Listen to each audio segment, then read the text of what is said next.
അപ്പോൾ അപ്ലൈ ചെയ്യേണ്ട സമയത്ത് ഏതെല്ലാം സർട്ടിഫിക്കറ്റ്സ് ആണ് നമ്മുടെ കൂടെ വേണ്ടതെന്ന് വെച്ച് കഴിഞ്ഞാൽ, ഒന്നാമതായി മാൻഡേറ്ററി സർട്ടിഫിക്കറ്റാണ് SSLC എക്സാം സർട്ടിഫിക്കറ്റ്, രണ്ടാമതായി നേറ്റിവിറ്റി സർട്ടിഫിക്കറ്റ്, മൂന്നാമതായി +2ൻ്റെ മാർക്ക് ലിസ്റ്റ്. ഇത് കൂടാതെ ഏതെങ്കിലും കാറ്റഗറി നമ്മൾ സെലക്ട് ചെയ്തിട്ടുണ്ടെങ്കിൽ കാറ്റഗറി പ്രൂവ് ചെയ്യുന്ന സർട്ടിഫിക്കറ്റ്സുകളും നമ്മൾ അപ്ലോഡ് ചെയ്യേണ്ടതാണ്.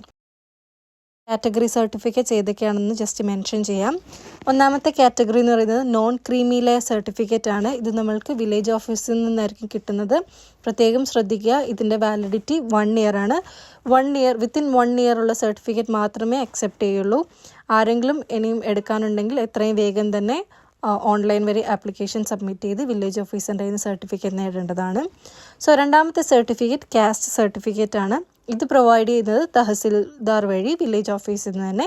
ഇത് പ്രത്യേകമായി SC/ST കാൻഡിഡേറ്റ്സിന് ആവശ്യമായിട്ടുള്ളതാണ്. മൂന്നാമത്തെ സർട്ടിഫിക്കറ്റ് കമ്മ്യൂണിറ്റി സർട്ടിഫിക്കറ്റ്. ഈ ഒരു സർട്ടിഫിക്കറ്റും നമുക്ക് കിട്ടുന്നത് വില്ലേജ് ഓഫീസ് വഴിയാണ്. അപ്ലൈ ചെയ്തിട്ടില്ലെങ്കിൽ വേഗം തന്നെ അപ്ലൈ ചെയ്യുക. ഇതിൻ്റെ വാലിഡിറ്റി എന്ന് പറയുന്നത് 3 ഇയേഴ്സ് ആണ്. 3 ഇയേഴ്സ് വാലിഡിറ്റിക്കുള്ളിലുള്ള സർട്ടിഫിക്കറ്റ് ഉണ്ടെങ്കിൽ അത് ആവശ്യമായിട്ട് വരും.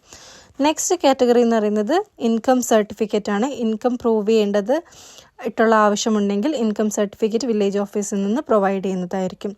അടുത്ത കാറ്റഗറി എന്ന് പറയുന്നത് ഇൻ്റർ കാസ്റ്റ് മാരേജ് സർട്ടിഫിക്കറ്റ് ആണ്. അത് പ്രൊവൈഡ് ചെയ്യുന്നത് തഹസിൽദാർ വഴിയായിരിക്കും. പ്രത്യേകിച്ച് SC/ST ഇൻ്റർ കാസ്റ്റ് കപ്പിൾസിനായിരിക്കും ഈ ഒരു സർട്ടിഫിക്കറ്റ് ആവശ്യമായിട്ട് വരിക.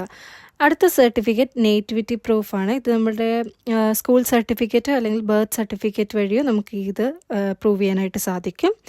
നെക്സ്റ്റ് കാറ്റഗറി എന്ന് പറയുന്നത് EWS സർട്ടിഫിക്കറ്റ് ആണ്. ഇത് വില്ലേജ് ഓഫീസർ വഴിയായിരിക്കും കിട്ടുന്നത്. ഇതിൻ്റെ വാലിഡിറ്റിയും 1 ഇയർ തന്നെയായിരിക്കും. നെക്സ്റ്റ് കാറ്റഗറി എന്ന് പറയുന്നത് മൈനോറിറ്റി സർട്ടിഫിക്കറ്റ് ആണ്. 3 ഇയേഴ്സ് വാലിഡിറ്റി ഉണ്ടാവും. ക്രിസ്ത്യൻസ് മുസ്ലിം കാൻഡിഡേറ്റ്സ്, അതായത് മൈനോറിറ്റി വിഭാഗത്തിൽപ്പെട്ട മുസ്ലിംസ് കാൻഡിഡേറ്റ്സിനായിരിക്കും ഈ ഒരു സർട്ടിഫിക്കറ്റ് ആവശ്യമായിട്ട് വരിക. വില്ലേജ് ഓഫീസിൽ നിന്ന് തന്നെ നിങ്ങൾക്ക് ലഭിക്കുന്നതായിരിക്കും. അടുത്ത കാറ്റഗറി NRI കോട്ട. NRI കോട്ട ആണ് നമ്മൾ അപ്ലൈ ചെയ്യുന്നുണ്ടെങ്കിൽ NRI സ്പോൺസർ സർട്ടിഫിക്കറ്റ്, അതുപോലെ തന്നെ എന്താണ് റിലേഷൻഷിപ്പ്, അതുപോലെ വിസ കോപ്പി, ഇതെല്ലാം നമ്മൾ സബ്മിറ്റ് ചെയ്യുമ്പോൾ NRI കോട്ടയിൽ നമുക്ക് സീറ്റ് ലഭിക്കുന്നതായിരിക്കും.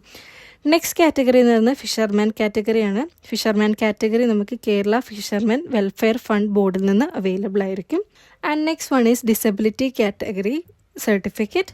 ഇത് നമുക്ക് ഡിസ്ട്രിക്ട് മെഡിക്കൽ ബോർഡ് അല്ലെങ്കിൽ UDID കാർഡ് വഴി നമുക്ക് ഈ ഒരു സർട്ടിഫിക്കറ്റ് ലഭിക്കുന്നതായിരിക്കും.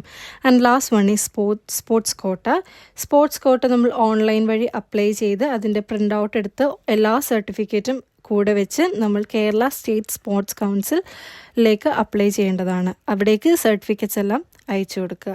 അപ്പോൾ ഈ ഒരു വീഡിയോ എല്ലാവർക്കും യൂസ്ഫുൾ ആയിരിക്കും എന്ന് പ്രതീക്ഷിക്കുന്നു. മറ്റൊരു വീഡിയോ ആയി കാണുന്നത് വരെ ബൈ.